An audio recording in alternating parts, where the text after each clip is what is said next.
अस्सलाम वालेकुम and good evening everyone. एक नया दिन, एक नई उम्मीद, नए जोश, नए इरादों के साथ किरण आपके सामने। आज का हमारा जो टॉपिक है वो बच्चों से, पेरेंट्स से और टीचर्स से रिलेटेड है। तालीम और तरबियत। तरबियत की अगर हम बात करें तो पेरेंट्स को बेसिकली किन चीज़ों पे ज़्यादा ध्यान देना चाहिए और कौन सी ऐसी बातें हैं जिनको ज़्यादा अहमियत देनी चाहिए, और टीचर्स किस तरीके से पेरेंट्स की भी मदद कर सकती हैं कि एक बच्चे का कैरेक्टर बिल्डअप करने में वो कैसे हेल्प कर सकती हैं, क्या चीज़ शेयर कर सकती हैं, क्या मशवरे दे सकती हैं पेरेंट्स को, ये भी बात करेंगे। प्लस अगर हम बात करें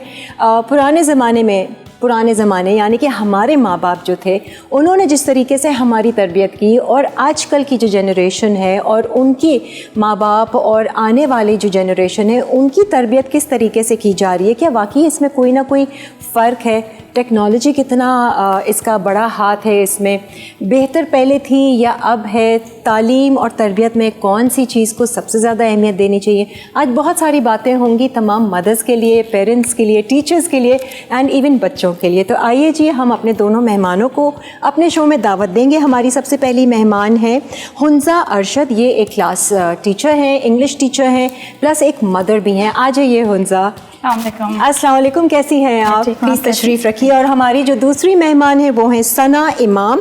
शी इज़ 2D आर्टिस्ट और एक ग्राफिक डिज़ाइनर है। आइए जी, इनको भी वेलकम करते हैं।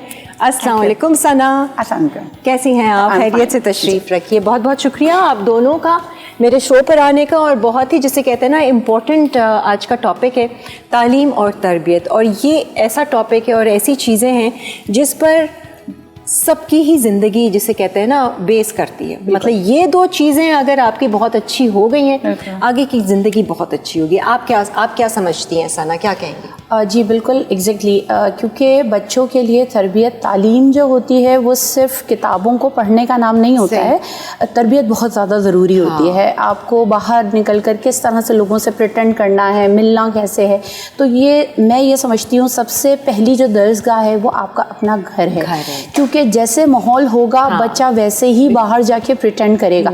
बाहर से सीख के नहीं आता है, वो घर से सीख कर जाता है। जैसे देखें जिनके घरों में तालीम का ज़्यादा रुझान होता है, पढ़ने का, लर्निंग का, वो बच्चा उसी तरह से होता है। जिनके घर में मजहबी ज़्यादा है, वो आप देखें वो मजहबी ज़्यादा हो रहे होते हैं। तो इसका मतलब ये हुआ कि स्कूल से तो वो सिर्फ एक एजुकेशन ले रहा है, एक फॉर्मल पढ़ाई ले रहा है, लेकिन तरबियत बेसिकली वो अपने घर से ले रहा है। और सबसे पहले कहा जाता है कि माँ जो होती है उसकी जो गोद होती है वो उसकी पहली दर्सगाह होती है। तो ये बहुत चीज़ इंपॉर्टेंट है कि माँ सिर्फ किताबों का नहीं, लेकिन उसके अंदर सेंस बहुत होना चाहिए। किस तरह से वो बच्चों को लेकर चलेगी, किस तरह से बच्चों को ट्रीट करेगी, ये बहुत बहुत इंपॉर्टेंट होती है। और कहते हैं कि तालीम और तरबियत बच्चे की उस वक्त से शुरू हो जाती है जब माँ प्रेग्नेंट होती है। एग्जैक्टली, क्योंकि वो जो कुछ पढ़ रही है, जो कुछ सुन रही है, वो बच्चा भी सीख रहा है ना। क्या कहती हैं आप? बिल्कुल, आप ये बात तो बिल्कुल ठीक है कि बच्चा अंदर होता है बट बच्चा सब सुन रहा है, वो फील कर रहा है। जो इमोशंस एक माँ फील करती है वही इमोशंस एक बच्चा फील करता है। एंड आई बिलीव कि जो तरबियत की बात की, I think related to academics, बच्चे एकेडमिक्स को सीख ही जाते हैं because now we are in the era of technology. Exposure इतना ज़्यादा है कि आप होम स्कूलिंग ले लें, आप स्कूल ना भी जाएं तो आप एकेडमिक्स सीख ही जाएंगे, बट मॉरल वैल्यूज़ सीखना ज़्यादा इंपॉर्टेंट है। वो हमारी सोसाइटी में आई बिलीव लैक करती हैं, जो इंसिडेंट्स सुनने को आते हैं।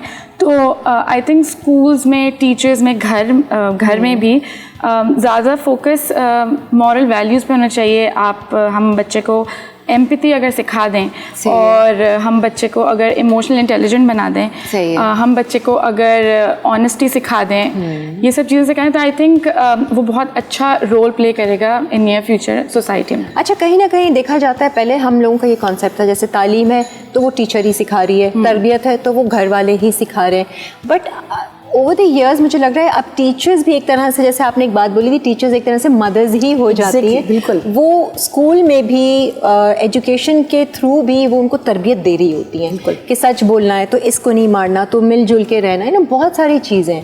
तो सिर्फ ये नहीं कि जी माँ ही सिर्फ जो है वो तरबियत सिखा रही है। आपने मॉरल वैल्यूज़ की बात की थी, किस तरीके से हम बच्चे को सिखा सकते हैं? जैसे आपने इमोशनल इंटेलिजेंस, हम कहते हैं इमोशनली उसको कैसे हम स्ट्रॉन्ग बनाएं कि कल को बच्चा बड़ा हो रहा है और कोई ना कोई ऐसा एक इमोशनल सेटबैक आता है जिस तरीके से वो ज़िंदगी को हैंडल कर सके। ये हर एक की ज़िंदगी में आता है, कैसे हम स्ट्रॉन्ग कर सकते हैं बच्चों? अच्छा, सबसे पहले तो जब बच्चे स्कूल में आते हैं ना, तो जो टीचर होती है उसका रोल मॉडल है। सही है, बिल्कुल। ठीक है, so as a teacher I believe कि बच्चा आपके वर्ड से नहीं सीख रहा है, the student is learning from your own actions. Perfect. तो आपको खुद आपको रोल मॉडल बन के दिखाना पड़ता है। First you have to respect the child. आप अपने स्टूडेंट को रिस्पेक्ट करेंगे तो वो रिस्पेक्ट करना सीखेगा। It's give and take. बिल्कुल सही। और आप टीचर खुद एम्पैथेटिक होगी तो the student is learning automatically. तो जो मॉरल वैल्यूज आपने उसको सिखानी है, you will have to practise those moral values in class with other students, तो फिर वो ऑटोमेटिकली उनके पर्सनैलिटी में वो इनकलकेट हो जाती हैं। वही बिहेवियर बहुत टीचर्स का बिहेवियर होना कैसे चाहिए, आइडियल जिसे कहते हैं ना क्वालिटीज़ होनी चाहिए। देखिए, इस टीचर का जो बिहेवियर की आप बात करते हैं ना, क्योंकि एक ही तरह का बिहेवियर नहीं रखना पड़ता। अगर कभी कभी होता है कि आपको बहुत ज़्यादा गुस्सा भी करना पड़ता है, कभी कभी आपको बहुत पोलाइट भी होके रहना पड़ता है, क्योंकि अगर हम एकदम से गुस्सा करेंगे टीचर की और जो स्टूडेंट की बाउंडिंग होती है ना, वो ख़त्म हो जाती है। तो वहाँ पर आपको बहुत पोलाइट होकर भी काम करना पड़ता है। समटाइम कुछ स्टूडेंट ऐसा होता है कि आपको उनकी साइकिक थोड़ी सी समझनी पड़ती है। क्योंकि समटाइम ऐसा स्टूडेंट होता है कि वो आप पे मतलब आप गुस्सा करते हो ना, वो आपकी बात नहीं सुनता। ठीक है, उसके लिए आपको बहुत आपको जी, क्योंकि जिद होती है ना, बच्चे में जिद होती है, वो घर से क्योंकि वो जिद सीखता हुआ आता है, तो उसको बहुत हम्बल तरीके से आपको टैकल करना पड़ता है। बात ये होती है आप टैकल कैसे कर रहे हो अपने स्टूडेंट्स को। तो ये चीज़ ऐसी सिचुएशन में एज अ टीचर कि क्या होते हैं, मतलब एक्शन क्या होना चाहिए, कैसे टैकल करें? आराम से बात करें या उसको अलग ले जाके बात करें, दूसरे बच्चों के सामने ना करें? कैसे? लेकिन जैसे आप उस पर, जैसे हम किसी को डांट रहे हैं तो हम उसको थोड़ा सा प्यार से समझाएं, वहीं पे लेकर चलें, लेकिन कभी उसको डांटें भी हल्का, बहुत कम डांटें भी, उससे आराम से बात भी करें। थोड़ा सा पर्सनल उससे, थोड़ा सा आप उससे जो है वो ज़रा सा पर्सनल हो, थोड़ा सा पर्सनल, ये बहुत टू मच नहीं, लेकिन ये कि इतना कि वो आपसे अपनी बात को शेयर कर सके कि उसकी एग्रेसिव होने की वजह क्या है। सही है। क्योंकि स्टूडेंट ये होता है जब आपसे फ्रैंक हो जाता है ना, तो वो अपनी पर्सनल चीज़ें आपसे शेयर करना शुरू कर देता है, और वहीं का एक टर्निंग पॉइंट होता है कि टीचर अपने स्टूडेंट को जो है ना वहीं से क्लिक करता है। अच्छा, कि मुझे मतलब इसको देखकर कैसे चलना। अच्छा, कि वो पर्सनल चीज़ें शेयर कर रहा है, शेयरिंग का एक इसमें आया है। तो वहीं से हमें पता चलता है कि इसको मुझे लेकर कैसे चलना है, इसको हाश होकर कराना है या इसको बहुत ज़्यादा स्मूथ होकर, बहुत रिलैक्स होकर पढ़ाना है। क्योंकि बहुत सारे स्टूडेंट्स होते हैं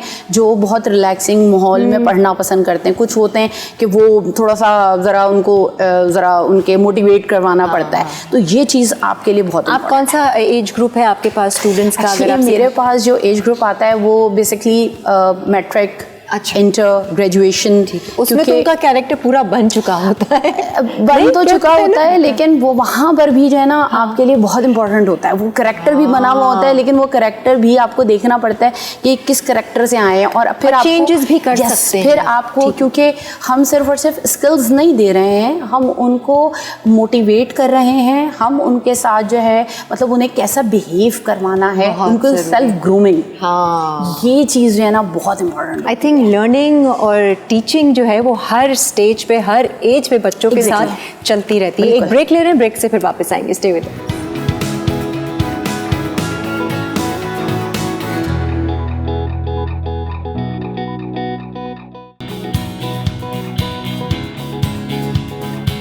आ जाएं जी, वेलकम बैक। आज हम बात कर रहे हैं तालीम और तरबियत पे, किन किन चीज़ों पे, किन किन बातों पे एज़ पेरेंट्स, एज़ टीचर्स हमें ध्यान देना चाहिए ताकि हम एक बच्चे की जो तरबियत और तालीम है और उसका जो कैरेक्टर बिल्डिंग है वो हम बेहतरीन तरीके से कर पाएँ।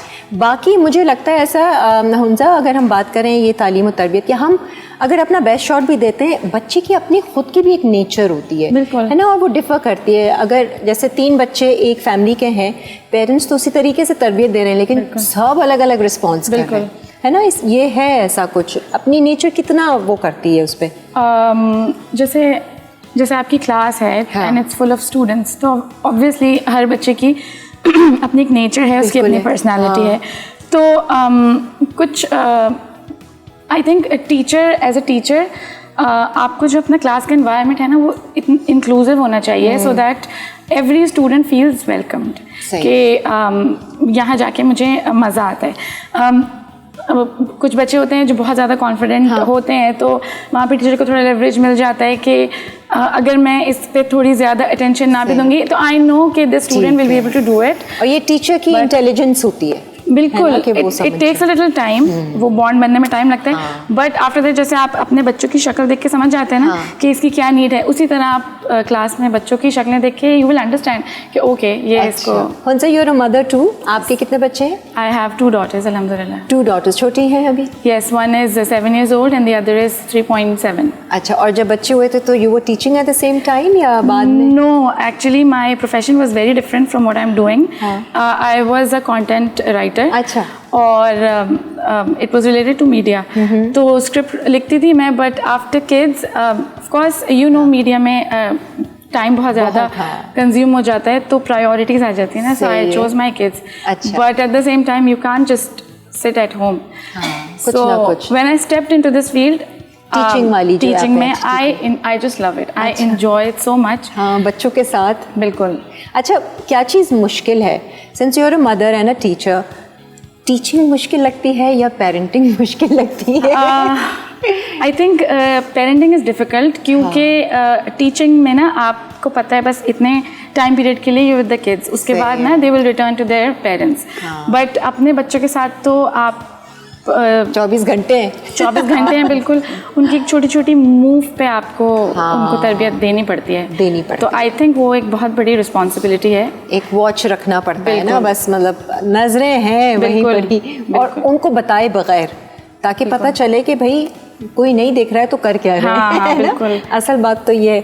मुझे बताइए सना, पेरेंट टीचर मीटिंग की अगर हम बात करें, ये कितना इम्पोर्टेंट होता है एक बच्चे के लिए जब पेरेंट्स और टीचर्स मिलते हैं? जी देखिए, ये बहुत इम्पॉर्टेंट चीज़ है, क्योंकि कुछ पेरेंट्स ये समझते हैं हमारे बच्चे की परफॉर्मेंस बहुत अच्छी है, कुछ को पता ही नहीं होता। तो जब हम पेरेंट्स मीटिंग करते हैं तो हम उनको बताते हैं कि एक्चुअली आपका बच्चा कहाँ स्टैंड कर रहा है, अच्छा। उसको क्या सीखना चाहिए, उसको किस लर्निंग स्टेज पर है वो। तो ये बहुत इंपॉर्टेंट होती है, क्योंकि कम्युनिकेशन पेरेंट्स के साथ ज़रूरी होती है। देखिए, हम हर वक्त तो नहीं रहते ना, 4 घंटा 5 घंटा 2 घंटा, लेकिन पेरेंट्स के साथ तो वो 24 आवर्स होगा। घर पे बच्चे का जो रवैया होता है या वो किस तरह से प्रिटेंड कर रहा होता है बनिस्बत स्कूल या इन सारे के इंस्टीट्यूट्स में, उसका अलग बिहेवियर होता है। यहाँ पर वो थोड़ा सा बाउंड होता है, हाँ वो देख रहे हैं, लेकिन घर में तो आज़ाद है ना।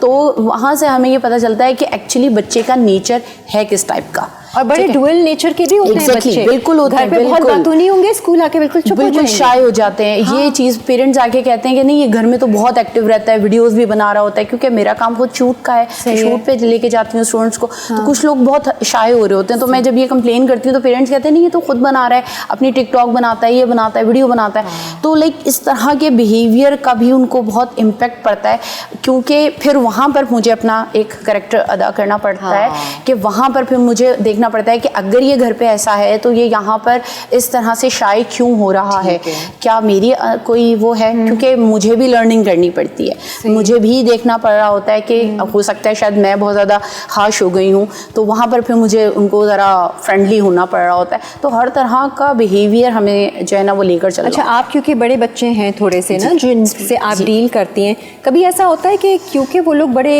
जैसे कहते हैं ना हेड स्ट्रॉन्ग हो जाते हैं बच्चे उस एज में, कभी टीचर्स की ना सुने, कोई बदतमीज़ी करें और आप उनको समझाएं भी, या उनकी कोई शिकायत आप पेरेंट्स को लगाएं, ऐसा तो नहीं होता कि वो एक राइवलरी शुरू हो गई है, आंटी मिस ने मुझे? एक्चुअली देखिए, अभी तक ऐसा कुछ मेरे साथ नहीं हुआ, क्योंकि मैं अगर होता है मैं डांटती भी बहुत हूँ, और मैं उसी तरह से हम्बल भी लेकर चल रही होती हूँ, बहुत पोलाइट भी होती हूँ, बहुत डांटती भी हूँ, मैं खुद हैंडल कर रही होती हूँ। मैं कंप्लेंट्स बहुत कम करती हूँ, क्योंकि कंप्लेंट्स करने की वजह ये होती है कि आप चीज़ों को हैंडल ही नहीं कर पा रहे हो। तो कंप्लेनिंग किसी भी चीज़ में आपके होनी ही नहीं चाहिए, क्योंकि आप कंप्लेन कर रहे हो ना, तो आपका बच्चा भी तो कंप्लेन करेगा ना, वो टीचर से सीख रहा है। जो टीचर का, क्योंकि अभी मैं क्योंकि पढ़ा रही होती हूँ तो बड़े स्टूडेंट्स होते हैं, लेकिन वो मुझे फॉलो कर रहे होते हैं, मेरा कॉन्फिडेंस, मेरा बोलने का स्टाइल, सब चीज़ों को वो कर रहे होते हैं।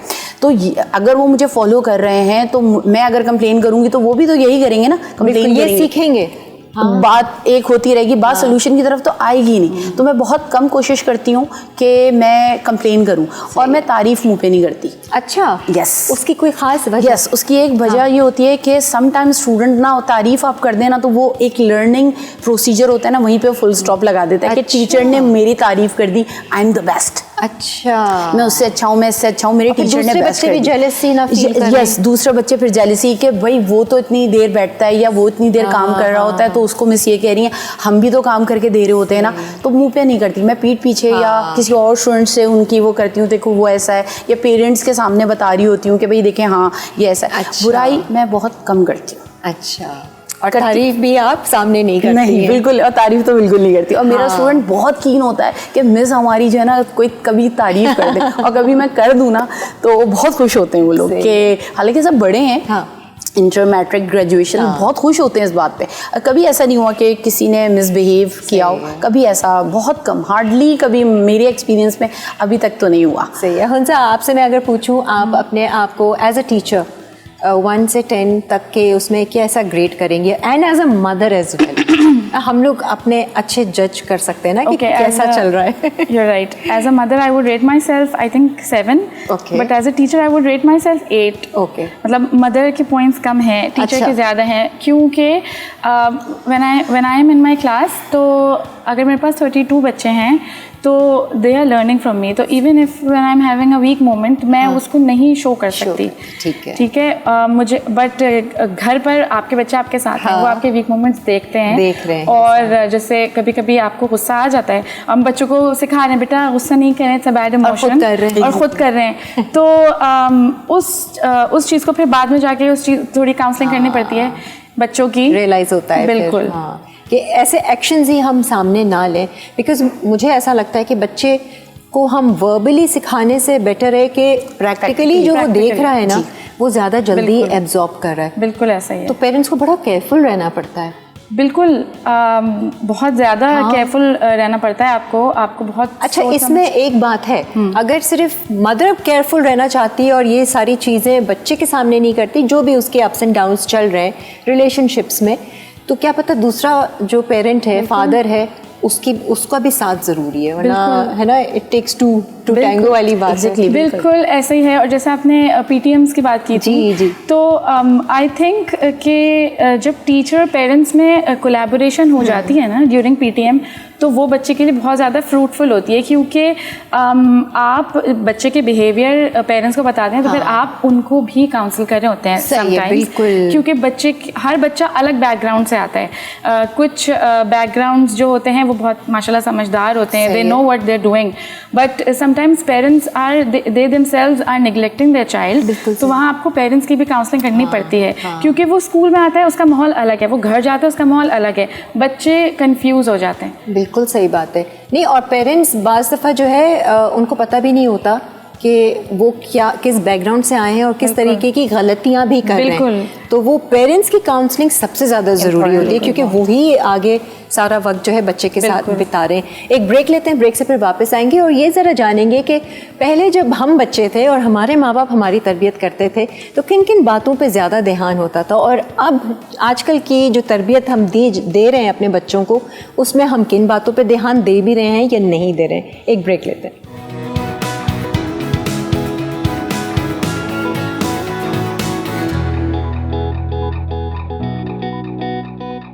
आ जाए जी, वेलकम बैक। अब मैं ज़रा अपने दोनों मेहमानों से ये जानूंगी कि देखें, हर दौर में मुझे लगता है कि दौर के साथ शायद पेरेंट्स की तरबियत का जो तरीका है वो भी बदलता है। आपको क्या लगता है हुंजा, जब हम छोटे थे और हमारे माँ बाप हमारी तरबियत करते थे, उसमें और आज की तरबियत में क्या फ़र्क है? अच्छा, अगर कंपेयर करें तो आजकल ना एक्सपोजर बहुत ज़्यादा मिला हुआ है बच्चों को, बहुत ज़्यादा। हर बच्चे के पास स्क्रीन है, चाहे वो टैबलेट हो या वो मोबाइल हो, अपना नहीं है तो पेरेंट्स का मिल जाता है। हमारे टाइम पर हमें बहुत ज़्यादा एक्सपोजर नहीं था, जो इन्फॉर्मेशन हमें पेरेंट्स से मिलती थी वही थी। हम सवाल भी कम किया करते थे और जवाब भी ज़्यादा नहीं मिलते थे। कह दिया करते थे कि बेटा बस ज़्यादा सवाल नहीं करें। बट आजकल के जो बच्चे हैं उनके पास बहुत सारे क्वेश्चंस हैं, और आई बिलीव कि अगर आप जितना एक्सपोजर उतने सवाल एंड आई बिलीव कि अगर आप उनके क्वेश्चंस को अभी केटर नहीं करेंगे तो मीन्स उनके पास बहुत हैं, और वो किस सेंस में उनको उनके जवाब मिलेंगे, तो इट्स बेटर कि आप अभी ही उनके सवालों के जो है वो जवाब दे दें। इस दौर में तरबियत करना थोड़ा मुश्किल है, बहुत मुश्किल है। मुझे ऐसा लगता है इस दौर में तरबियत करना बड़ा मुश्किल है। पहले आसान था, हमारे स्कूल में भी मॉरल वैल्यूज़ और इन चीज़ों की जो है वो ज़्यादा रुझान था, बट अब ज़्यादातर स्कूल सिस्टम्स में भी ग्रेडिंग्स की तरफ जो है वो ज़्यादा ग्रेडिंग्स तो शुरू से ही था। मतलब पहले के जो माँ बाप थे वो बच्चों को ए लाना है, फर्स्ट आना है, ये सारी चीज़ें तो थी, वो ये सारी डिमांड्स तो करते थे बच्चों से। लेकिन आपको क्या लगता है सना कि ये दौर ज़्यादा मुश्किल है बच्चों की तरबियत के लिए? बिल्कुल है, ये दौर बिल्कुल मुश्किल है, क्योंकि यहाँ पर जैसे इन्होंने बताया कि हमारे पास वेरिएशंस बहुत हैं, और बच्चे जब हम खुद मोबाइल यूज़ कर रहे हैं तो हम कैसे कह सकते हैं बच्चे को कि आप मोबाइल यूज़ ना करो। सही है, ठीक है ना। तो यहाँ पर आकर हमारे बहुत प्रॉब्लम होती है कि हम खुद तो मोबाइल यूज़ कर रहे हैं, बच्चे को कह रहे हैं कि नहीं करें, क्योंकि वो तो पेरेंट्स से सीख रहा है। जो आप करोगे वही आपका अच्छा, पेरेंट्स मोबाइल साइड क्यों नहीं कर देते हैं? मैं बहुत सारे ऐसे पेरेंट्स को जानती हूँ जिनके बच्चे 12-13 साल के भी हो गए, उन्होंने मोबाइल नहीं दिया बाप, और वो कहते नहीं यू आर नॉट अलाउड, और वो यहाँ भी नहीं रह रहे, बाहर रह रहे हैं। सोचें, देखिए मसला हमारे पास ये है, पहले की जो मदर्स थी, लाइक मेरी जो मदर थी, वो हर काम ना खुद करती थी, मेड पे बहुत डिपेंडेंट नहीं थी। ठीक है ना, खुद करना है, सारा करना है, वो सिर्फ बट्टे पे लाइक वो पीसती थी, सारी चीज़ें करती थी। अभी हम 1 क्लिक पे रहते हैं, एक क्लिक पे मशीन ये कर दिया, वो कर दिया, मेड आ गई, तो हमारे पास टाइम बहुत ज़्यादा है। अब अपने टाइम को, जो हमारे पास फालतू टाइम है, हम उसको यूटिलाइज कैसे करें? तो हमारे पास सबसे अच्छा रिसोर्स क्या होता है? मोबाइल पे ड्रामे देख लिए, ये देख लिए, वो इजी बेबी सिटर। यस, बच्चा शोर मचा रहा है, अब ये नहीं देख रहे हो कि बच्चा शोर क्यों मचा रहा है, उसको क्या नीड है। हम क्या करते हैं, मोबाइल खोला और जो है ना वो हमने मोबाइल बच्चे के सामने रख दिया। हम खुद रख रहे हैं, बच्चा थोड़ी ले रहा है, बिल्कुल खुद रख रहे हैं, हम खुद उसे यूज टू करा रहे हैं। और फिर जब वो यूज टू हो जाता है, फिर उसको जो है वो हम डांटते हैं, नहीं मोबाइल यूज नहीं करो।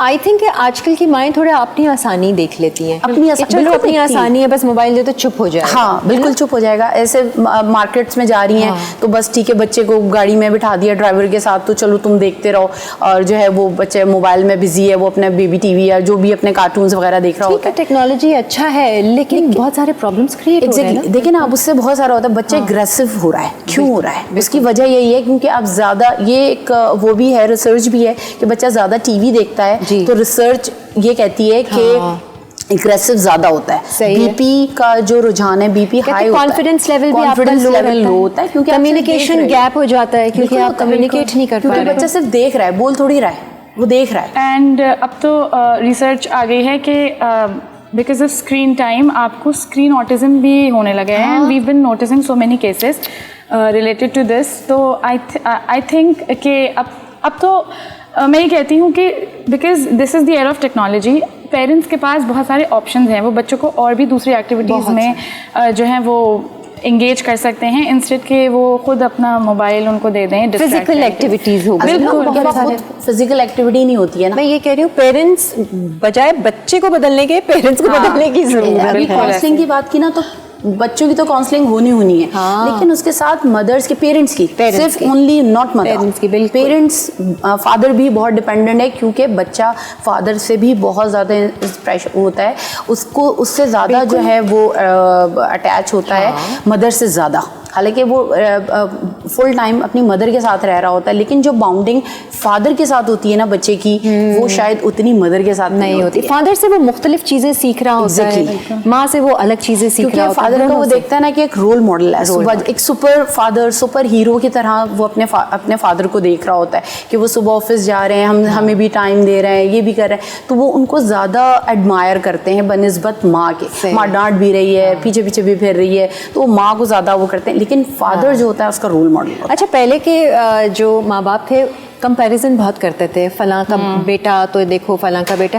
अब मुझे लगता है ये कंपैरिजन थोड़ा सा कम हुआ है, दूसरी चीज़ें शायद बढ़ गई हूँ, जैसे टेक्नोलॉजी का, लेकिन अब पेरेंट्स पे आ गई है चीज़, पेरेंट्स पे आ गई है, पेरेंट्स पे आ गई, क्योंकि वो जो बच्चे थे अब आप पेरेंट्स हो गए ना, पेरेंट्स हो गए, तो अब वो कंपेयर नहीं खुद से कर रहे होते हैं। ट्रू, वो अब आपस में कंपेयर करते हैं, वो स्क्रीन टाइम देते हैं, हमारा बच्चा तो इतना ज्यादा नहीं है, उनकी नेचर बचपन में डेवलप हुई थी ना, तो अब बच्चों पे बिल्कुल, but it's a good thing कि वो चीज़ इस जनरेशन में नहीं आने दे रहा है, क्योंकि अब इंस्टाग्राम पे अगर हम यूज़ करते हैं तो वो शॉर्ट वीडियोस आ जाती हैं जिसमें वो पेरेंटिंग टिप्स सारी होती हैं, तो उसमें एक चीज़ जेंटल पेरेंटिंग बहुत हाईलाइट हुई होती है। तो I think it's a good thing कि हम उस चीज़ को इस न्यू जनरेशन में आने नहीं दे रहे कि हम उनको कंपेयर नहीं कर रहे हैं। बहुत सारी चीज़ें लेकर आ गए ना नई जनरेशन में। अच्छा, डांटने की अगर मैं बात करूं, हमारे वक्तों में तो भाई हाथ भी उठा लिया जाता था, माँ बाप हाथ उठा लेते और गुस्से से डांटते थे, नहीं तो नहीं।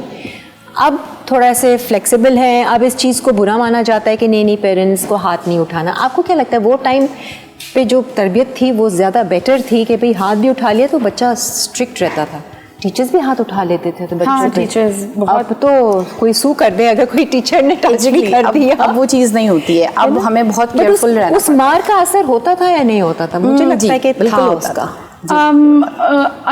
एक सेंस में आप कह सकते हैं कि डर गया बच्चा, सहम गया, लेकिन उस चीज़ से आपका कॉन्फिडेंस शैटर हो जाता है। आपको कभी मार पड़ी है माँ बाप से? हाँ, बिल्कुल पड़ी है ना, क्यों नहीं पड़ी? आपको पड़ी माँ बाप से मार?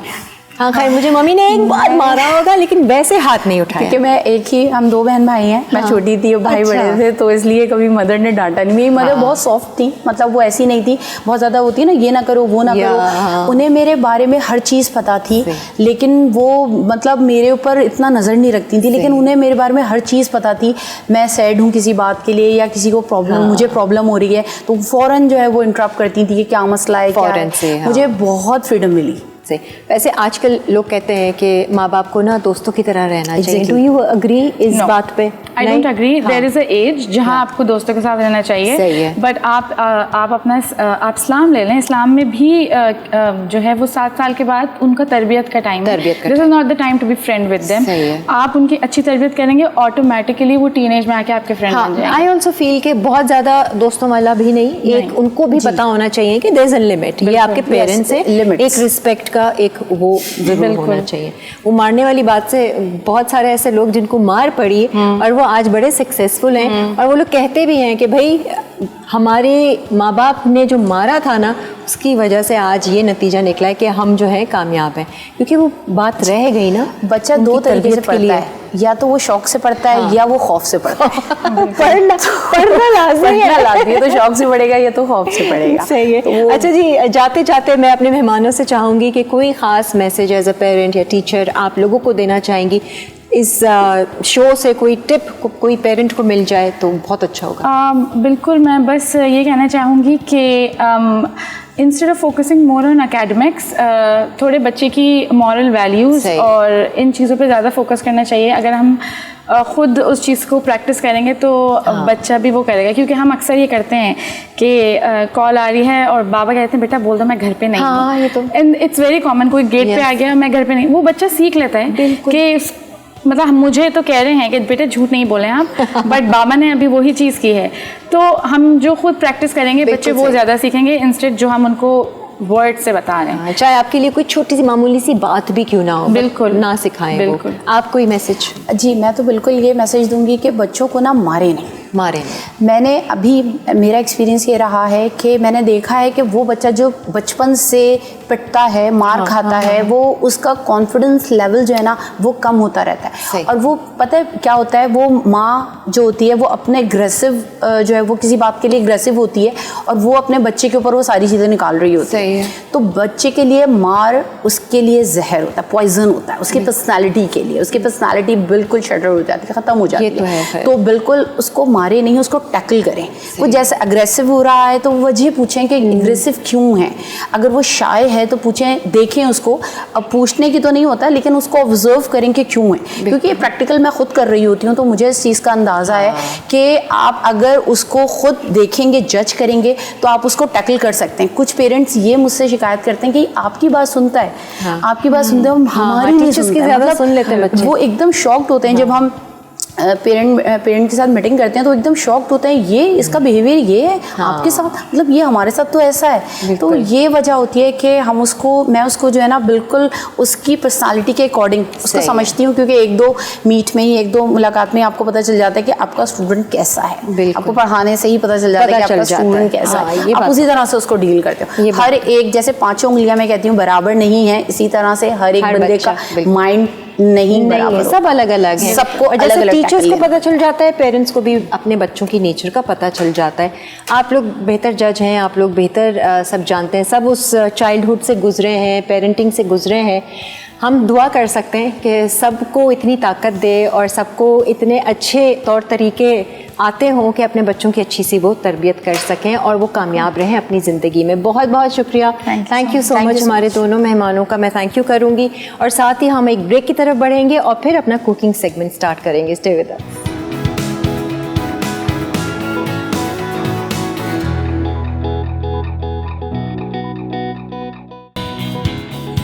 आ जाए जी, वेलकम बैक। आप देख रहे हैं लाइवली वीकेंड्स और अब हम अपनी कुकिंग शुरू करने जा रहे हैं। आज हमने एक ऐसे शेफ़ को दावत दी है जो कि म्यूजिशियन और सिंगर भी हैं और इनका ज़्यादातर वक्त जो है वो जर्मनी में गुजरा है। इंटरनेशनल जिसे कहते हैं ना, शेफ़्स के साथ भी इन्होंने काम करने का इनको एक्सपीरियंस रहा है, ट्रेनिंग हासिल की है बाहर से इन्होंने बाकायदा, और अब फुल टाइम ये कुकिंग पर फोकस कर रहे हैं। पहली मर्तबा लाइवली वीकेंड्स में आए हैं, इनफैक्ट शायद पहली मर्तबा ही कोई ऐसा लाइव शो कर रहे हैं, लाइव कुकिंग करेंगे। आज ये आप लोगों को बहुत ही डिफरेंट और यूनिक सी रेसिपी शेयर करेंगे बिरयानी की। हमारे साथ इस वक्त मौजूद हैं शेफ़ सुहेब एहसन। अस्सलाम वालेकुम, कैसे हैं आप? मैं बिल्कुल खैरियत से। I like your different look. ये शुरू से ही ऐसी है? हाँ, तकरीबन शुरू से। या ये जर्मनी जाके तो नहीं हो गई? नहीं, मैं जर्मनी ऐसे ही गया था। ऐसे ही गए थे, सही। और कितने साल आप रहे हैं जर्मनी में? मुझे तकरीबन 14 साल जर्मनी में हुए। वाह वाह। और जर्मनी में आपने किया क्या? म्यूजिक तो बहुत ना होने के बराबर किया मैंने जर्मनी में, लेकिन हाँ, जो ज़्यादातर मेरा वक्त गुजरा वो कुकिंग में गुजरा। कुकिंग में सारी ट्रेनिंग वगैरह सब कुछ आपने वहाँ पर किया? जी। वाह। तो ये कुकिंग का इंटरेस्ट कहाँ से आ गया? शौक शुरू से था। अच्छा। लेकिन पता नहीं था कि मैं इतना ज़्यादा इन्वॉल्व हो जाऊंगा, लेकिन वो बस वक्त के साथ साथ चीज़ें ऐसी चेंज होती हैं। हाँ। तो फिर मुझे लगा कि यही एक ऐसी जगह है जहाँ पे मैं आर्ट भी कर सकता हूँ। अच्छा। और अपने आप को बिजी भी रख सकता हूँ। सही। और कुकिंग के साथ साथ म्यूजिक चल रहा है या उसको अभी बिल्कुल साइड किया हुआ है? साइड तो खैर म्यूजिक नहीं हो सकता ऐसे एक म्यूजिशियन के अंदर से, लेकिन हाँ, मैं मतलब बहुत ज़्यादा टाइम म्यूजिक को नहीं दे पा रहा हूँ। अच्छा, सही है। वो कुकिंग सारा टाइम ले रही है। यस, ऐसे ही है। अच्छा, तो बड़ी नई नई रेसिपीज आपने वहाँ पर सीखी होंगी जर्मनी में? जी बिल्कुल। हमारे पास, जैसे कि आपको पता है, यूरोप में इटली बहुत फेमस किचन है और जर्मन किचन बहुत वसी नहीं है, लेकिन ये कि जर्मन के भी अपने डिशेस हैं। सही है। तो यकीनन मैं उसमें भी बहुत इन्वॉल्व रहा। अच्छा, गुड। और हाँ, गुड। आज जो ये बिरयानी सिखा रहे हैं ये ट्यूना फिश से बन रही है, ये कहाँ से सीखी आपने या ये खुद ही आपने कुछ ट्राई किया? ये मेरी खुद मैंने किया था। अच्छा। क्योंकि ट्यूना फिश बहुत इजीली हर जगह अवेलेबल होता है। तो मेरा था मूड बिरयानी का, लेकिन मैं चाह रहा था कि चिकन भी हो गया है, बीफ भी हो गया है, कुछ अलग हो, तो मैंने ट्यूना फिश के साथ ट्राई किया। वो बहुत अच्छा था एक्सपीरियंस। जी, मतलब अच्छी बनती है, लोगों ने तारीफ की है। बहुत अच्छी। जो लोग मछली खाते मतलब पसंद करते हैं, वो उसको पसंद करेंगे। चले जी, हम शुरुआत करते हैं। किससे करें? एक शाही टुकड़े आप बना रहे हैं और एक हम बिरयानी। जी। तो किससे स्टार्ट करें? बिरयानी से स्टार्ट। चलें, आ जाए जी इधर। क्या कर रहे हैं सबसे पहले हम? सबसे पहले तो हम ऑब्वियसली अपना हीट अप करेंगे। नहीं जी, मैं ये आपको और देती हूँ। स्पून ऑयल यहाँ रखा है, स्पून। Thank you. राइट। अच्छा जी, क्या कर? घी? तो सबसे पहले हाँ जी, बहुत मामूली सा घी। ठीक है। हम लेंगे। और उसके बाद मैंने थोड़ी सी फ्रेश ये सिविल अनियन, ठीक है, काटी है। सही है। और जिसको हम यूज़ करेंगे। अच्छा, और बाकी चीज़ें जो है, कोई पेस्ट वगैरह कुछ बनाना है? यस, टमाटो पेस्ट इसमें अभी आने वाला है। अच्छा। हर चीज़ स्टेप बाय स्टेप आएगी। और जो सेकंड एंट्री है वो है लहसुन अदरक की पेस्ट की। अच्छा, सही है। घर पे कौन कुकिंग करता है? आप करते हैं? नहीं, मतलब यहाँ पाकिस्तान की बात करें, पाकिस्तान तो ऑब्वियसली अम्मी करती हैं। अच्छा, सही है। और सिस्टर। ओके। लेकिन ये कि वो लोग अब कहते हैं, मुझे बहुत ज़्यादा तंग करते हैं, कुछ बनाएं पकाएं, तो मैं ऑलवेज कुछ जाती है ना। देखें, इतना कुछ सीख कर आए हैं और घर वालों को ही नहीं खिला रहे आप। नहीं, मैं बिल्कुल खिला रहा हूँ, ऐसी बात नहीं है। कहीं कहीं कभी कभी कुछ इंग्रेडिएंट्स की वजह से ये कुछ ऐसे वर्ड्स अभी तक हमारे डेवलप नहीं हुए हैं, मुझे ऐसा लगता है कि वो उस तरीके से वो नहीं समझ पाते, क्योंकि हम इन्वॉल्व हैं बहुत ज़्यादा मसाले में। और मसाले हर जगह होते हैं, लेकिन डिफरेंट टाइप होती है। जर्मनी के खानों की हम बात करें तो कौन सी ऐसी एक मेन बहुत कॉमन वहाँ की एक फेमस अगर आप जर्मनी की बात करेंगी तो सबसे पहले जो यूरोप में आता है कार्टोफल कहते हैं आलू को। तो जर्मन और स्वीडिश स्कॉटलैंड के लोग अपने आप को आलू कहते हैं, क्योंकि वो कुछ भी खाते हैं उसमें आलू का होना बहुत जरूरी है। अच्छा। और मुझे लगता है कि सेकेंड वर्ल्ड वॉर में जब जर्मनी काफी ब्रेक हो गया था तो उन्होंने खाने पीने को ज्यादा वो नहीं दी। अच्छा। और वो आलू में इन्वॉल्व है। अच्छा। और उसकी वजह से आज जर्मनी आई थिंक। हाँ। वैसे आलू पे अगर हम एक शो करें आपके साथ, yes, obviously. तो आपके पास बहुत कुछ आलू के लिए। yes, obviously. मुझे ऐसा लगता है कि मसाला हमेशा ऑयल में ही डालना चाहिए। ठीक है। उसकी वजह ये है कि उसका भुनना और उसका सही जलना बहुत जरूरी है, जिसकी वजह से हमारे यहाँ अल्सर और कुछ ऐसी चीजें होती है कि हम पानी में या किसी भी सूप में जब मिर्ची डालेंगे तो वो अपना वो इफेक्ट छोड़ जाएगी जो आपके लिए अनहेल्दी रहता है। सही है। अच्छा, ये जो आपने मसाला डाला ये क्या बिरयानी मसाला? ये बिरयानी मसाला है। कोई भी किसी भी ब्रांड का हम ले लें आप चाहें तो बिल्कुल। ठीक है, बिल्कुल ऐसा ही है। सही है।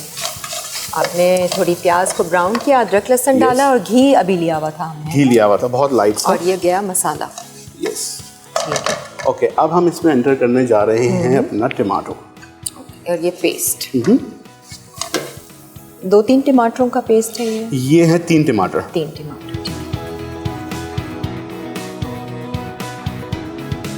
हमारे यहाँ के चूल्हे बहुत अच्छे हैं। हाँ, नहीं बहुत अच्छे हैं। हर चीज बहुत अच्छी है। मतलब हमारे यहाँ पाकिस्तान की मैं बात कर रही हूँ, मतलब गैस वाले ना, अभी वहाँ जो वो चलते हैं टक टक टक टक और उस तरह के इलेक्ट्रिक और जी वो जो है ना वो थोड़ा सा फास्ट है मुझे ऐसा लगता है, लेकिन इसका टेस्ट उससे बेहतर है। और अगर आप वुड पे कर रहे हैं कुछ तो वो तो सबसे ऊपर है, सबसे ऊपर है वुड।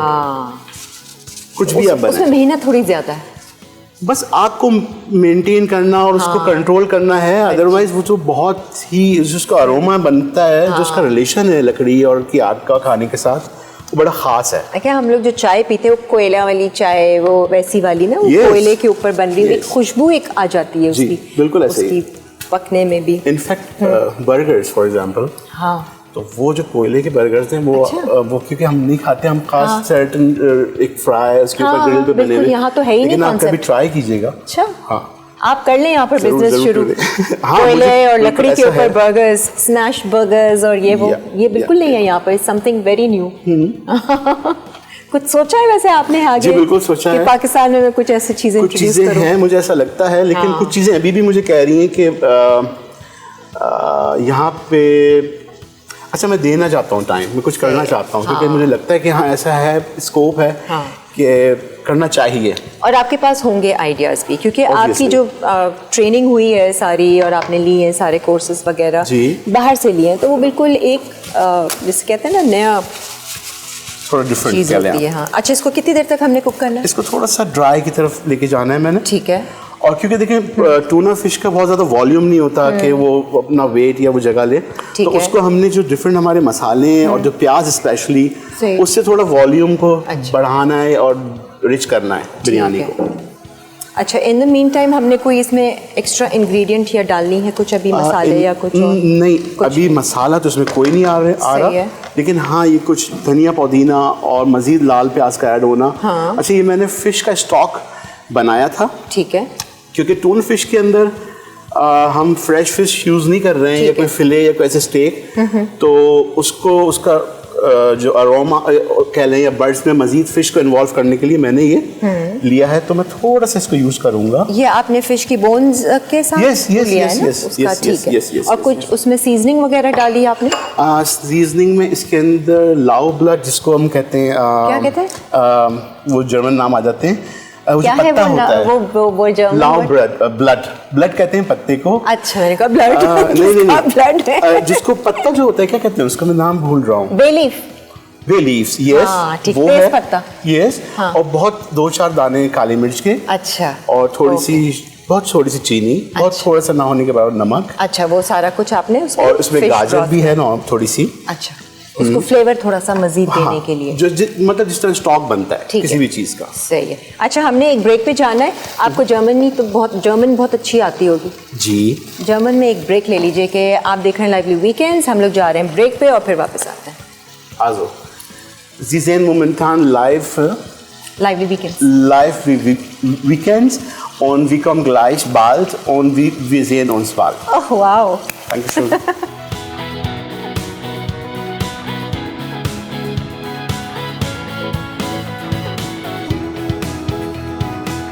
फ़िश बिरयानी मसाला अज्जा नमक हस्बे ज़ायक़ा, पिसी लाल मिर्च 1 खाने का चमचा, पेपरिका 1/4 चाय का चमचा, हल्दी 1/4 चाय का चमचा, धनिया 1/4 चाय का चमचा, हरी इलायची 4 से 5 अदद, अजवाइन या मेथी लीव्स 1/4 चाय का चमचा, अमचूर पाउडर 1/4 चाय का चमचा, काली मिर्च 1/4 चाय का चमचा, लौंग 4 से 5 अदद, लहसुन 1/4 चाय का चमचा। फ़िश बिरयानी के मज़ीद अज्जा: मछली 350 से 500 ग्राम, चावल 500 ग्राम, तेल हस्बे ज़रूरत, प्याज 250 ग्राम, लहसुन 50 ग्राम, अदरक 50 ग्राम, नमक हस्बे ज़ायक़ा, टमाटर 200 ग्राम, लीमू 1 अदद, दही 125 ग्राम।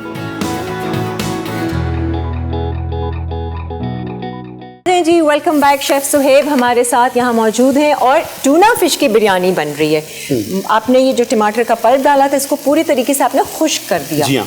और अब जा रहा है इसमें ये थोड़ा सा अनियन ड्राई रोस्टेड, ठीक है, ब्राउन वाली जो आप करके रखे हैं। और इसके बाद हमने थोड़ा सा इसमें अदरक ऐड करना है इस स्टेज पे। सही है। और ऑब्वियसली टून फिश जाएगी हमारी। ठीक है। अच्छा, टूना फिश यहाँ पे जो टिन में मिलती है वो एक तो ऑयल बेस होती है और एक शायद वाटर बेस होती है। तो कौन सी लेनी चाहिए, कौन सी बेटर होती है? देखिए दोनों अच्छी होती हैं। आपको कौन सा टेस्ट किसके साथ आप डेवलप है और कहीं, लेकिन मुझे पर्सनली ऑयल में डिप हुई हुई ऑयल वाली पसंद है। ठीक है, वो ठीक रहती है, सही ऐसा लगता है। अच्छा जी, ये गया हरा धनिया, थोड़ा पुदीना, उसका कॉम्बिनेशन है। ठीक है। अच्छा, इसमें हमने जो है वो पैकेट का जो बिरयानी मसाला होता है वो इस्तेमाल किया है, अलग से और कोई मसाला हमने नहीं डाला। जी, जो भी बिरयानी का मसाला आपके पास है, सही है, ये वो है। अच्छा, लोग भी हैरान होंगे ये टूना फिश ये इतनी उस तरीके से है, मैश हुई भी है, ये बनेगी कैसे बिरयानी? और देखिए फुल मैश हो गया है। दही भी हमने डाल दिया है, हरा धनिया, पुदीना। और ये हमारे पाकिस्तानी स्टाइल से कुछ लेयरिंग होगी। जी हाँ, बिल्कुल। इस पर दम लगेगा, दम लगेगा। और अब हम दम की तरफ ही जा रहे हैं। चावल दूं मैं आपको? मैं ले लेता हूँ, गरम हो गए हैं। Okay, thank you. ये लीजिए, थैंक यू। घर वालों को खिलाइए ये वाली बिरयानी। टून फिश घर वालों को मैंने नहीं खिलाई अभी तक। वैसे फिश बिरयानी या कुछ ऐसा खिलाया? क्या खिलाया है घर वालों को स्पेशल? मैंने उनको पास्ता, अच्छा, वो वाले और कुछ स्टेक्स, इवन बर्गर्स, ये सब किया है। और घर वालों को बिरयानी, क्योंकि मैंने आपको बताया ना कि कुछ चीजों में वो भी स्टॉप कर जाते हैं अपने टेस्ट बर्ड्स की वजह से। जैसे कि वो मीडियम नहीं खा सकते, बिल्कुल वेल डन चाहिए और बहुत कुछ खून ना दिखे। हाँ, ये सारा कुछ है। बहुत है। हाँ, यहाँ ओके, अब हम लेयरिंग कर देते हैं। ठीक है, इसमें कर लेते हैं। वो हमारा मसाला रेडी हो, चमचे और चाहिए, यहाँ से ले लें। ओके, मसाला हमारा रेडी हो गया है, बहुत ही सिंपल। यस, कोई ऐसा खास वो नहीं था। अब लेयरिंग है। काजू देख रही हूँ, काजू भी डालेंगे आप इसमें? जी हाँ, ये खाने वाला रोस्टेड काजू है, जर्मनी से तो नहीं आया है? नहीं, ये यहीं से लिया है। जर्मनी वाले काजू सॉल्टेड थे, इसलिए मैंने नहीं लाया। मज़ेदार। अच्छा जी, पहले गए उबले हुए चावल, एक कन्नी आपने छोड़ी होगी, और ये गई लेयर।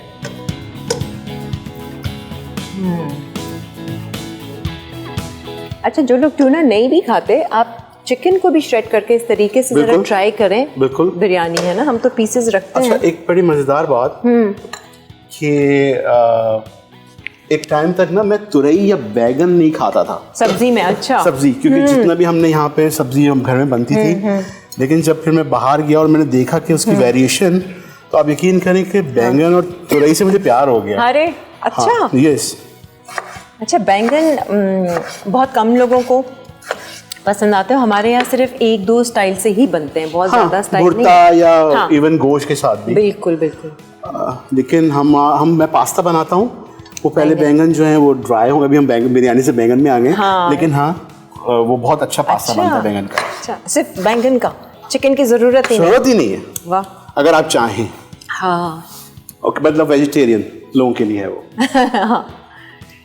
अभी मैं एक चाइनीज रेस्टोरेंट में गई थी, उन्होंने स्टार्टर्स में जैसे प्रॉन बॉल्स होते हैं ना जी, उस तरीके से उन्होंने बनाया था और कहा था कि गैस करें कि ये क्या है, और हम लोग गैस ही नहीं कर पाए, कोई भी नहीं और वो थे बैंगन। यस यस, और इतना कोई मज़ेदार वो था ना उसका टेस्ट। हाँ, बहुत ही ज़बरदस्त। अच्छा जी, ये दो लेयर्स, ऑयल शॉयल घी डालेंगे। अच्छा, घी आपने बहुत थोड़ा सा ही इस्तेमाल जी किया। बिल्कुल बिल्कुल जैसे ऑयल फ्री बिरयानी होती है ना, हाँ, मतलब वैसी ही लग रही है। कम ही होना चाहिए ऑयल तो वैसे भी, हाँ। ये घी इनफैक्ट। आपको बेसिकली क्या पसंद है खाने में सुहेब? कुछ भी अच्छा, अ लॉन्ग लिस्ट। कुछ भी अच्छा, कुछ भी अच्छा बना हुआ। कुछ अभी भी अच्छा पसंद है मुझे, इसलिए मैं बना रहा हूँ, क्योंकि ये पसंद की वजह से ही बनाया था। वैसे ये तो किसी ने नहीं बनाई होगी ना खाई होगी, टूना फिश की। नहीं, ये मुझे नहीं लगता। बहुत ही कोई डिफरेंट सी है, अभी देखेंगे कि सुहेब के हाथ में जायका है। वो कहते हैं ना बहू के हाथ में हाँ। जायका है या नहीं जी। तो अभी आपका क्या प्लान है? अभी वापस आपने अभी जाना जी, है मुझे जर्मनी? ऐसा लगता है जी 31 को मैं जर्मनी जाऊंगा, अच्छा अच्छा, और शायद फिर उसके 2 महीने बाद दोबारा मेरा यहाँ पे ठीक, visit आना है। जाना आपका फिर? यस यस, वो रहता है, ठीक है ठीक है। वो रहता है। अच्छा जी, ये गया घी। ओके, और जो आपकी घी की शिकायत थी ना, वो यहाँ पे हाँ, कि वो पूरा नीचे ऊपर तक से, जाएगा। Yes yes yes. हमारे पास अगर एल्युमिनियम फॉइल ये रख, थैंक यू, इसको सील करना आपने, और कुछ नहीं डालना?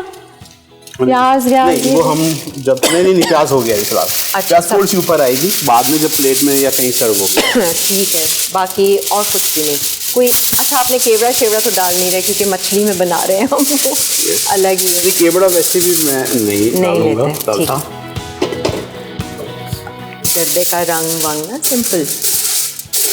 अब ये दम आप पे चाहें चली तो जाएगी। जर्दी का रंग जरूर डाल सकते हैं अगर आपको लगता है, हाँ लेकिन जर्दी का रंग से टेस्ट में कोई फर्क नहीं आता। ठीक है, हाँ, तो इसलिए मैंने उसको खूबसूरती।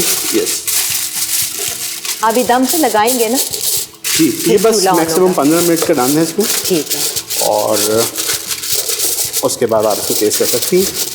वहाँ जर्मन्स को हमारी बिरयानी खिलाई आपने? बहुत ज़्यादा, और बहुत पसंद है। मतलब मेरे एक दोस्त है डोमिनिक रेड के, उससे मेरी दोस्ती की वजह ही बिरयानी है। Biryani, yes yes yes yes. चूल्हा जलाना है हमने? और बहुत मतलब यस यस, बिल्कुल चलाना है। जब मैंने उसको बताया मैं पाकिस्तान कराची में हूँ, तो उसका पहला सवाल यही था कि तुम यकीनन बिरयानी खा रहे होगे और खाने। यस। अच्छा जी, हमारी ये बिरयानी तो दम पे लग गई है। हम ये चीज़ें जो हैं वो क्लियर कर लेंगे अपना उसमें ब्रेक में। अगर आपने कोई रायता शायता बनाना है मुझे बताएं, कुछ साथ में क्या है, कोई स्पेशल है रायता? कोई स्पेशल नहीं, एक रायता जिसके अंदर प्याज, खीरा, हरी मिर्च और टमाटर है। ठीक है, वो तो हम चलें ब्रेक में भी बना लेंगे। हमारी जो अगली रेसिपी है वो है शाही टुकड़े। ये शाही टुकड़े आपने कहाँ से सीखे? ये सीखे मैंने अपनी वालदा से। अच्छा, और वही मैं चाह रहा हूँ कि उसी तरीके से, उसी पैटर्न से हम उसको बनाएं। Very good. और उसमें क्या हमें चाहिए? पहले तो हमने ब्रेड को मेरे ख्याल से जी बिल्कुल, रोस्ट होनी है, फ्राई होनी है, डीप फ्राई होनी है। ठीक है। और उसके बाद मैंने सिरप बनाया हुआ है दूध और तमाम चीज़ों से रिलेटेड, वो मैंने मेंशन किया है। ठीक है, जरा बता दें ना, वैसे इंग्रेडिएंट्स बता दें। ये आपने पहले से इसका सिरप बनाया है? इसके अंदर फुल क्रीम मिल्क है। ठीक है। और इसके अंदर पाउडर मिल्क भी थोड़ा ऐड किया हुआ है, थोड़ा कंडेंस मिल्क भी है। अच्छा। शुगर मैंने नहीं यूज करी है इसमें, वो कंडेंस मिल्क की ही है जो है थोड़ी बहुत। ठीक है। और इलायची है ऑब्वियसली, और कोई चीज़ तो नहीं भूल रहे? जरा सा अर्के गुलाब है। अच्छा, ठीक है। ठीक है, ये सारा आपने पकाया। और इसको ये जरा दिखाएं चमचे से कि कितना आपने थिक रखा हुआ है इसको? बहुत ज्यादा थिक नहीं रखा है, लेकिन हाँ ये थिक है, क्योंकि मैंने आपको बताया कि ये मैं अम्मी के फॉर्मूले से बना रहा हूँ। तो वो क्या करती हैं कि ये वो सिरप में इसको नहीं डिप करेंगी। अच्छा, वो डायरेक्ट बाउल के अंदर ही जाएगा और ये क्रीम के साथ ये ओवन में जाएगा कुछ देर के लिए, और फिर ये बाहर आएगा। अच्छा, तो ये थोड़ा सा अलग साउंड करते हैं। अच्छा, और टेस्ट भी करते हैं। ये जो आपने सिर्फ दूध का जो मिक्सचर बनाया, इसको आपने गरम तो नहीं करना क्योंकि ओवन में जाएगा तो उसी में ही होगा? नहीं, थोड़ा सा हम गरम करेंगे। गरम करेंगे, पैन ले लेते हैं। ठीक है, ये पैन रखा हुआ है, हम गरम कर लेते हैं जब तक, क्योंकि ब्रेक का भी टाइम आएगा तो फिर आने के बाद ये भी नीचे ही रखते हैं। हाँ, ओके, चलो जी, क्विक रेसिपीज हैं। यस, वो टाइम ड्यूरेशन की वजह से। हाँ हाँ, अच्छा, हमारे वहाँ यूरोप में तो कुछ सॉसेस और रेसिपीज ऐसी हैं जो 2-3 दिन लेती हैं। हाँ, मैरिनेशन की वजह से या एक हाफ कुक करने के उसको थोड़ा टाइम रिलैक्स करने के लिए, तो एक 2-2 दिन ले लेती हैं चीज़ें। फर्मेंटेशन भी होती है कई रेसिपीज में तो कुछ ना कुछ। अच्छा, मीट मेरा ख्याल से ज़्यादा कुछ होता होगा वहाँ पे, मीट की रेसिपीज वगैरह है ना? जी, मीट और सॉसेस। जो सॉसेस हैं वो बहुत टाइम लेते हैं। ओके। उनको वापस अपने 0 टेम्परेचर पे आना है, फिर नेक्स्ट डे दोबारा उसमें पकना शुरू हो जाना है, फिर उसमें चीज़ें इन्वॉल्व होनी है कुछ। देखिए, हर कुजीन का, हर कंट्री का एक अपना अलग ही, जिसे कहते हैं ना, सिग्नेचर डिशेस होती हैं। अच्छा जी, हम एक ब्रेक ले लें और ब्रेक में हम ये करेंगे, इसको जो सिरप है दूध का, इसको गर्म करके रखते हैं और फिर वापस आते हैं। कैसे फ्राई करने हैं डबल रोटी को, बेक होंगे, कैसे असेंबल होंगे, ये सब जानेंगे इस ब्रेक के बाद। स्टे विद अस।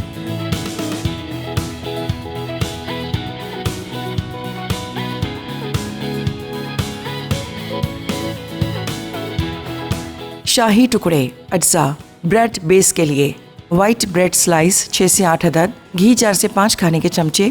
रबड़ी के लिए फुल क्रीम मिल्क 1 लीटर, चीनी आधा कप, पिसी इलायची आधा चाय का चमचा, ज़ाफ़रान रेशे 1 चुटकी, कटे बादाम पिस्ते 2 खाने के चमचे। गार्निश के लिए रोज़ वाटर आधा चाय का चमचा। शुगर सिरप के लिए चीनी आधा कप, पानी आधा कप, इलायची 2 अदद।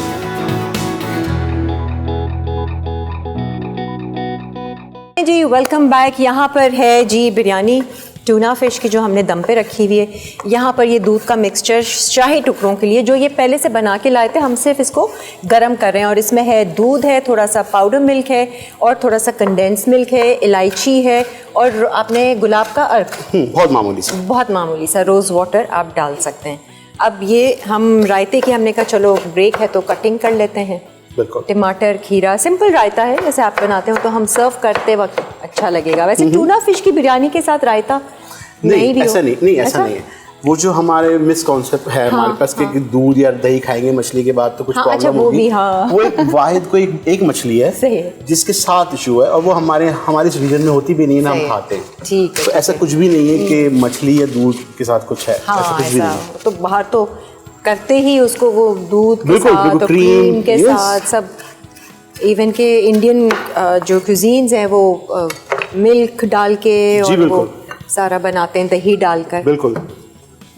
अच्छा जी, अब हमने ब्रेड के स्लाइस भी करने हैं। ब्रेड को आपने कोई ख़ास शेप देनी है? बस इसके जो कॉर्नर्स हैं उसको हम क्लियर कर देंगे। अच्छा ठीक है, और फिर इसको हम फ्राई करेंगे घी में। फ्राई करेंगे। तो अम्मी जब बनाती हैं वो भी अवन में ही डाल के और फिर जी। वैसे ज़्यादातर जो शाही टुकड़ों का जो तरीका है उसमें ये देखा जाता है कि वो सिरप के अंदर पहले स्लाइस को फ्राई करके डाल देते हैं। हाँ, कुछ लोग बनाते हैं सिरप वाला भी, जैसे मेरी अम्मी भी बनाती हैं बगैर सिरप वाला। ऐसे ही जैसे दूध गर्म किया आपने, वही सारा चीज़ें डाली, हम तो खोया डाल देते हैं और फिर दूध डबल रोटी को फ्राई करके उसके ऊपर गरम पर अवन में भी नहीं डालते। तो ये सिंपल और अच्छा मज़ेदार बना। बहुत ही। मीठे के शौकीन हैं आप? कह सकते हैं, लेकिन बहुत ज़्यादा नहीं। जर्मन मीठा कैसा होता है? जर्मन मीठा कैसा होता है? हाँ, हमने कभी वैसे जर्मन मिल्क राइस कहते हैं जर्मन, बहुत सीधे हम लोग कहते हैं ना दूध और चावल डाल के खाते हैं। अच्छा। तो वो खाते हैं, उसका नाम है, उसको कहते हैं मिल्क राइस। और बाकायदा शादियों में, दावतों में, होटलों में सिंपल दूध और चावल। अच्छा, सिंपल दूध और चावल और मीठे। यस। और वाइट शुगर के साथ। या। अच्छा। और बाकी इंग्लिश टिरामिसू और ये सब लावा केक, ये तो सब ऑब्वियसली, ये तो सारे। लेकिन अगर आप जर्मन उसकी बात कर रही हैं तो ट्रेडिशनल जो उनके वो खाने हैं।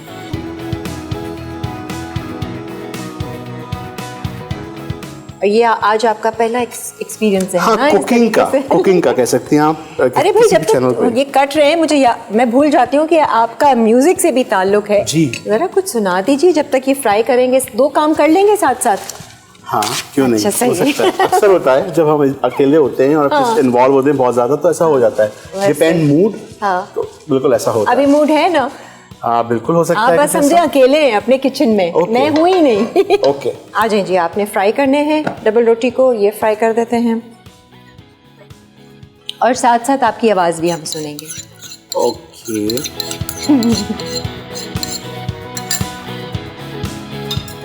अच्छा, कुछ जर्मन में मत सुना दीजिएगा नहीं, हमें, जर्मन म्यूजिक उर्दू में मुझे भी नहीं पसंद। सुनाइएगा। अच्छा, जर्मन म्यूजिक मुझे भी नहीं पसंद। घी में ही मज़ा है शाही टुकड़ों का। यस। डबल रोटी जब सिकेगी, और इसको हमने बहुत ज़्यादा तेज़ आंच पे नहीं करना है, ठीक है। और इसको हमने गोल्डन करना है। अच्छा, ना कि- हल्की आंच पे ही करके। हाँ, तो अब कुछ सुनाए भी तो, हम इंतज़ार कर रहे हैं। हाँ, कुछ सुनाए, कुछ बस आप अकेले 14 हैं। अगस्त कोई पाकिस्तान। चले, ये महीना चल रहा है तो बिल्कुल। ओह गॉड, बहुत सिंपल, दिल दिल पाकिस्तान। कोई भी एनीथिंग, लोग आपकी आवाज़ सुनना Okay. चाहते हैं।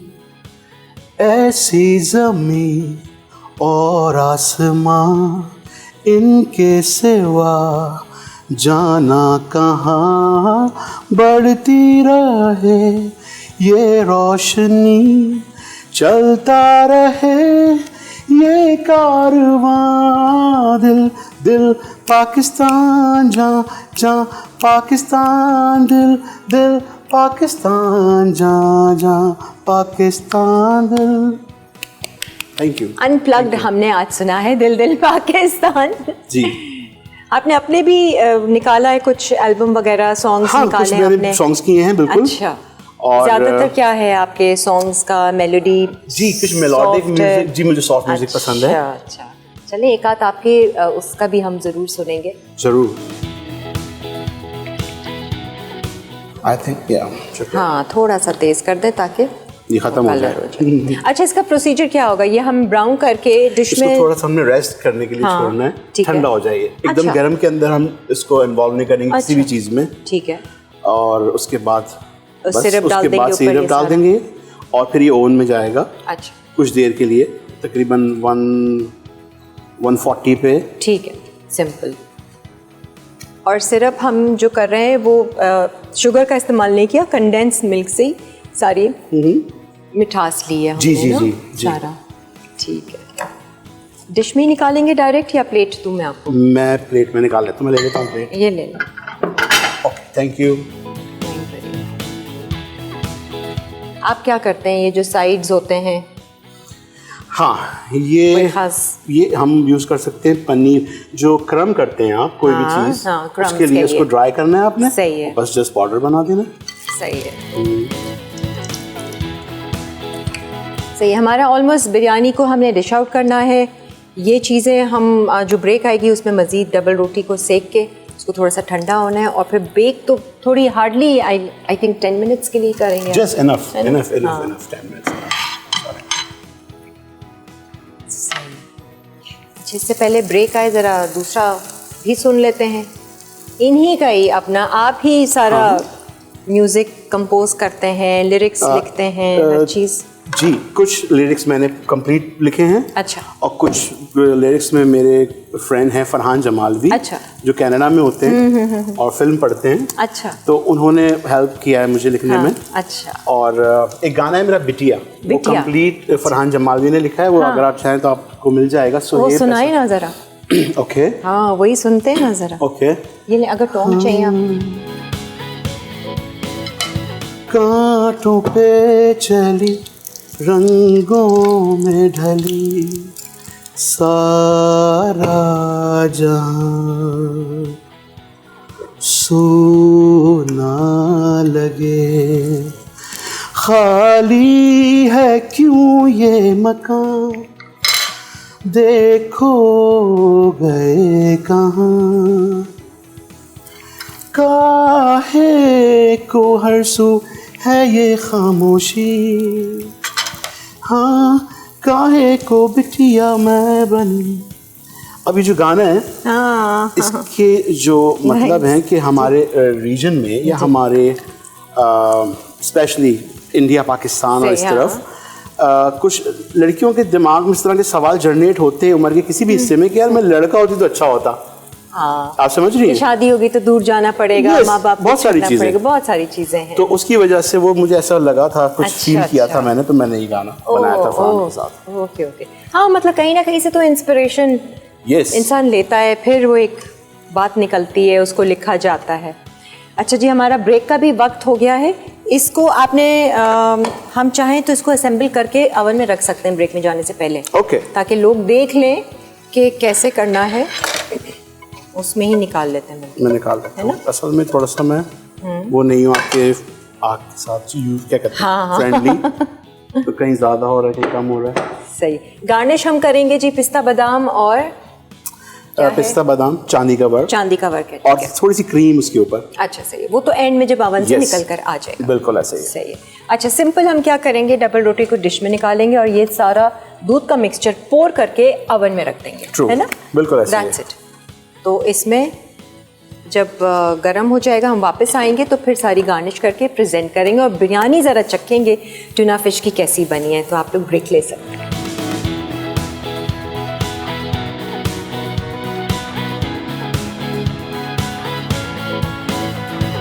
शाही टुकड़े अज्जा ब्रेड बेस के लिए वाइट ब्रेड स्लाइस 6 से 8 अदद, घी 4 से 5 खाने के चमचे। रबड़ी के लिए फुल क्रीम मिल्क 1 लीटर, चीनी आधा कप, पिसी इलायची आधा चाय का चमचा, ज़ाफ़रान रेशे 1 चुटकी, कटे बादाम पिस्ते 2 खाने के चमचे। गार्निश के लिए रोज़ वाटर आधा चाय का चमचा। शुगर सिरप के लिए चीनी आधा कप, पानी आधा कप, इलायची 2 अदद। तरकीब: रबड़ी तैयार करने के लिए एक भारी पैन में दूध उबालें, फिर आंच कम करके उबालते रहें। स्टर करते जाएं कि दूध तकरीबन आधा रह जाए। अब चीनी, इलायची पाउडर और ज़ाफ़रान शामिल करके मज़ीद 5 से 7 मिनट पकाएं और आंच बंद करके थोड़ा ठंडा होने दें। शुगर सिरप बनाने के लिए दूसरे पैन में चीनी, पानी और इलायची यकजान करें और चीनी हल होने तक गर्म कर लें, फिर 2 से 3 मिनट उबाल लें। ब्रेड तैयार करने के लिए ब्रेड स्लाइस को ट्रायंगल्स या स्क्वायर्स में काट लें। एक पैन में घी गरम करके ब्रेड स्लाइस को दोनों तरफ से गोल्डन ब्राउन होने तक भूनें। उन्हें घी के ब्रश के साथ शैलो फ्राई या एयर फ्राई भी कर सकते हैं। उसके बाद फौरी तौर पर हर स्लाइस को गर्म शुगर सिरप में 20 से 30 सेकंड डुबो दें। आखिर में सर्विंग डिश पर रखकर सर्व कर दें।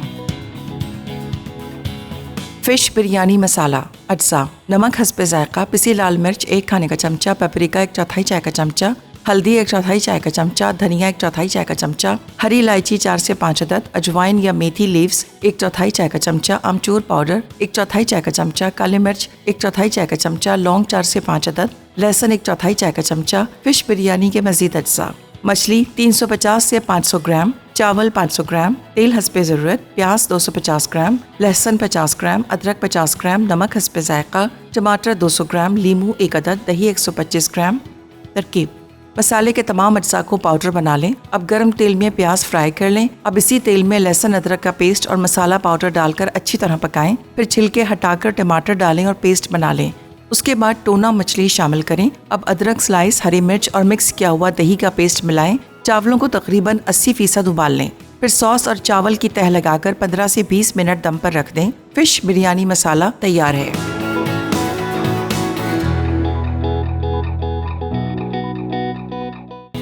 आ जाए जी, वेलकम बैक। भाई मैं ज़रा आप फोकस कीजिए शेफ़ सुहेब के चेहरे का।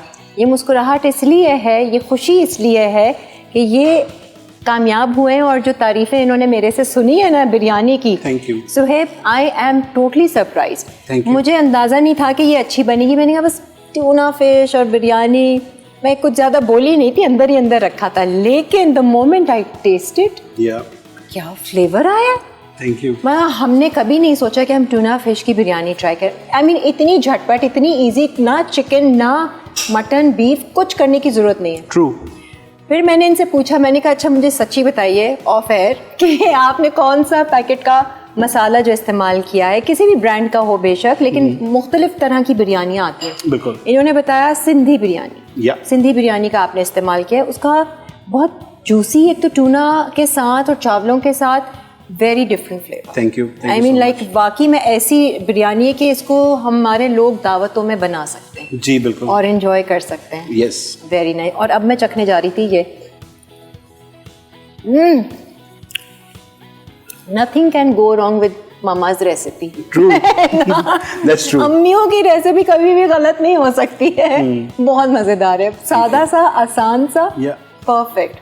बहुत शुक्रिया भाई। रायता भी साथ है, एंजॉय करें ये वाली रेसिपीज घर में बना के। आपको कैसा लगा आज मुझे बहुत हमारे अच्छा शो पर आके? बहुत अच्छा लगा। ये मेरा पहला एक्सपीरियंस है जैसा आपने बताया, लेकिन मुझे बहुत अच्छा लगा। रिलैक्स करके काम किया। बिल्कुल बिल्कुल। अच्छा, बिल्कुल। आप आपकी टीम बहुत ज़्यादा ऑलरेडी इन्वॉल्व एक्सपीरियंस है, तो मुझे बहुत हेल्प आउट हुआ। आप दोबारा आएंगे जर्मनी से तो फिर आ जाइएगा हमारे श्योर, शो जरूर, क्यों नहीं। इस बार थोड़ा सा डिफरेंट, हम वो जो पोटैटोज की आप बात कर रहे थे, जी। कुछ जर्मन डिश हमें सिखाएं जो हमारे यहाँ के थोड़े से टेस्ट बर्ड्स को मैच कर जाए। बिल्कुल, बिल्कुल। तो अच्छा है, हम आपसे वो भी सीखेंगे। श्योर, क्यों नहीं। Thank you so much. Thank you so बहुत much. बहुत Thank शुक्रिया। इतना टाइम है कि हम जाते जाते कुछ और सुन लें इनसे।